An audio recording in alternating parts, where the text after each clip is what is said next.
स्वाहा इदं वरुणायै नमः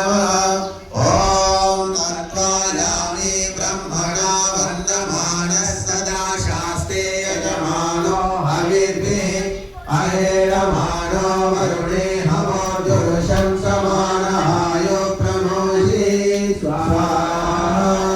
इदं वरुणायै नमः ॐ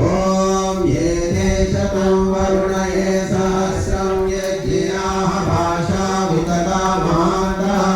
ये विर्णो अद्य सवितोतु विष्णुं विश्वे मुञ्चन्तु मरुतः सत्काः स्वाहा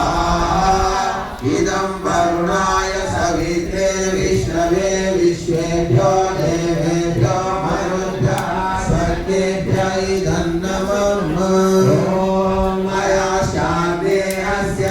षष्टि वाक्य सत्यमित्वमयासि अयानो यज्ञं वास्ययानो देहि भेषजो स्वाहा इदमग्नये अयसे इदं नमः ॐ वरुत्तमं वरुणपाशमस्वदभागमं विमध्यमं श्रधाय अधावयमादित्यव्रते तवानागसो निरये स्याम स्वाहा इदं वरुणायादित्यायादितये च इदं नमः